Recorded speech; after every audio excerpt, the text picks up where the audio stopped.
अस्सलाम वालेकुम dear students. कल के लेक्चर के अंदर हमने Arrhenius concept of acid and bases पढ़ा था। तो आज के लेक्चर के अंदर हम जो है वो ब्रोंस्टेड-लॉरी कॉन्सेप्ट को डिस्कस करेंगे।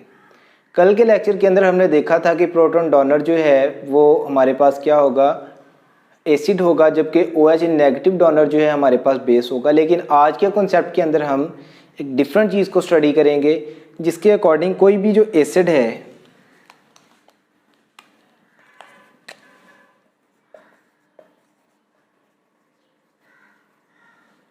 एक ऐसा सब्सटेंस है जो कि प्रोटॉन डोनेट करता है,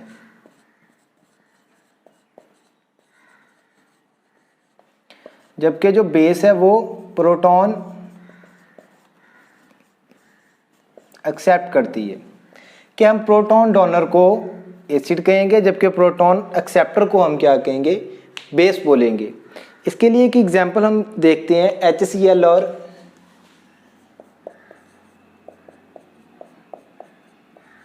HCl और NH3 अमोनिया की। ठीक है, इस रिएक्शन के अंदर हमारे पास क्या आता है, जो HCl है ये अपना हाइड्रोजन NH3 को दे देगा। तो ये हमारे पास क्या बन जाएगा, NH4 positive plus Cl negative. HCl ने अपना प्रोटॉन दिया, NH3 ने प्रोटॉन एक्सेप्ट किया। ठीक है, तो HCl हमारे पास एसिड है, NH3 हमारे पास बेस है। हमने पिछले लेक्चर के अंदर पढ़ा था कि जो हमारे पास आर्हीनियस कॉन्सेप्ट है वो NH3 को साबित नहीं कर सका था कि ये हमारे पास एसिड है, सॉरी बेस है। ठीक है, लेकिन ब्रोंस्टेड-लॉरी कॉन्सेप्ट के अकॉर्डिंग ये साबित हो गया कि NH3 हमारे पास क्या चीज़ है, बेस है। इसकी एक दूसरी एग्जांपल हम देखते हैं HCl और वाटर की। HCl का जब हम वाटर के साथ रिएक्शन करवाते हैं तो ये क्या करता है, अपना हाइड्रोजन वाटर को दे देता है। तो ये हमारे पास क्या बन जाएगा, H3O positive plus Cl negative. ठीक है, अब आप देखें कि ये जो चीज़ थी ये हमारे पास एसिड था, ये एसिड है, ये बेस है। एसिड को हमने डिफाइन किया जो H पॉजिटिव देगा, बेस को डिफाइन किया जो H पॉजिटिव को एक्सेप्ट करेगा। इस केस में भी ऐसे ही है। रिवर्स रिएक्शन में देखें, रिवर्स रिएक्शन में जब देखेंगे, अब ये जो अमोनियम आयन बना है NH4 बना है हमारे पास। अब यहाँ पर ये वाला जो है ये प्रोटॉन डोनर है और क्लोरीन प्रोटॉन एक्सेप्टर है। रिवर्स केस के अंदर अगर देखें तो ये प्रोटॉन दे रहा है और क्लोरीन एक्सेप्ट करके HCl बन रही है।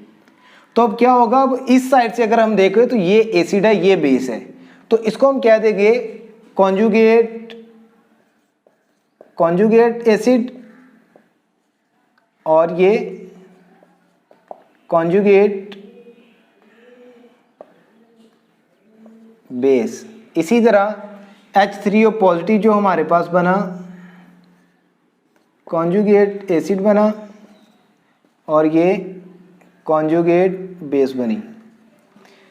हम कह सकते हैं कि किसी भी रिएक्शन के अंदर जो बेस होगी वो प्रोटॉन एक्सेप्ट करने के बाद कॉन्जुगेट एसिड बन जाएगी, और जो एसिड होगा वो प्रोटॉन देने के बाद कॉन्जुगेट बेस बन जाएगा। ठीक है, इस कॉन्सेप्ट के अकॉर्डिंग एक बड़ी ही इंपॉर्टेंट बात जो है वो ये है कि एसिड और बेस इकट्ठे काम करते हैं। सेम टाइम में एसिड जो है प्रोटॉन दे रहा होगा, बेस प्रोटॉन ले रही होगी। रिवर्स रिएक्शन में कॉन्जुगेट एसिड जो है प्रोटॉन दे रहा होगा, कॉन्जुगेट बेस प्रोटॉन ले रही होगी। सेम टाइम में रिएक्शन चल रहा होता है। ठीक है, दोनों इकट्ठा काम करते हैं। ऐसा नहीं है कि एसिड ने दे दिया, बेस ने रिसीव नहीं किया। बेस रिसीव करेगी तो एसिड देगा। ठीक है, एसिड देगा तो बेस रिसीव करेगी। तो ये इकट्ठा काम करते हैं, एक दूसरे के साथ चल के काम करते हैं।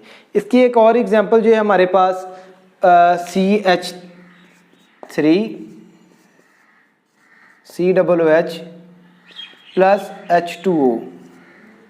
इसका वाटर के साथ जब हमने रिएक्शन करवाया तो हमारे पास जो बना वो कॉन्जुगेट बेस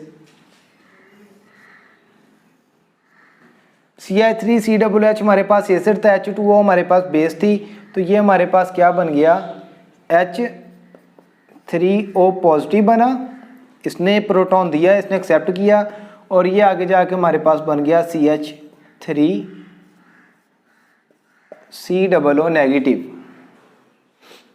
ठीक है, तो ये वाटर यहाँ पे एज अ बेस काम कर रहा है।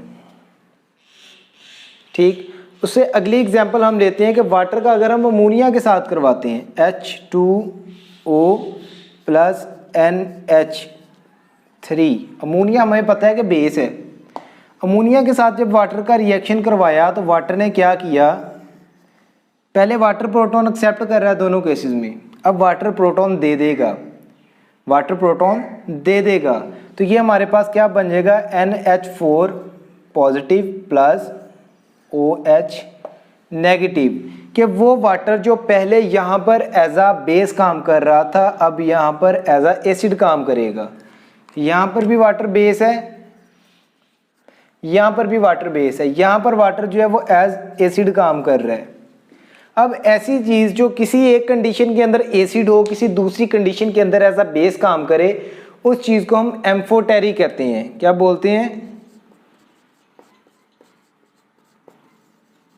एम्फोटेरिक।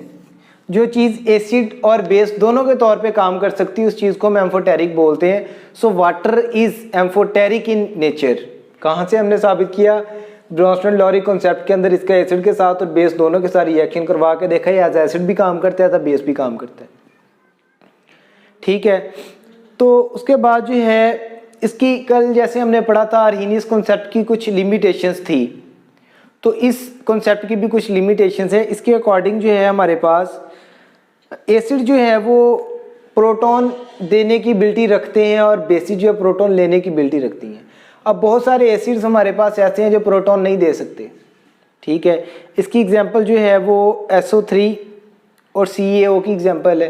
ठीक है, SO3 जो हमारे पास एसिडिक बिहेवियर शो करती है, CaO जो है हमारे पास वो एक तरह का बेसिक बिहेव करती है, बेस है।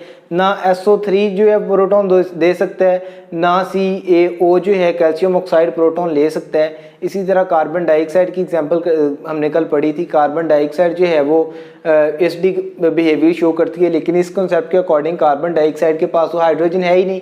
कार्बन डाइऑक्साइड तो जो है वो नहीं दे सकेगी ना H पॉजिटिव, तो फिर भी वो एसिडिक नेचर है। तो इसकी कुछ लिमिटेशंस है जो आगे जाके लीविस कॉन्सेप्ट के अंदर हम क्लियर करेंगे। ठीक है, जो हम कल पढ़ने वाले हैं। ठीक, तो आज का लेक्चर बहुत इजी वे में मैंने समझाया है, इसको आज ही रेडी करें। ठीक है, कि आपने जस्ट ये देखना है कि एसिड और बेस है, एसिड बाद में कॉन्जुगेट एसिड और बेस बाद में कॉन्जुगेट बेस बन गई। ठीक, एक प्रोटॉन दे रहा है तो दूसरा ले रहा है, सेम टाइम में काम होना है। दूसरी बात, तीसरी बात है कि अगर कोई चीज़ है तो बेस भी काम कर रही है, एसिड भी काम कर रही है, उस चीज़ को हम एम्फोटेरिक कह देते हैं। और चौथी बात इस लेक्चर की ये है कि बहुत सारी एसिड्स ऐसे हैं जो प्रोटॉन नहीं दे सकते लेकिन फिर भी एसिड है, और बहुत सारी बेसिस ऐसी हैं जो प्रोटॉन नहीं ले सकती लेकिन फिर भी वो बेसिस हैं।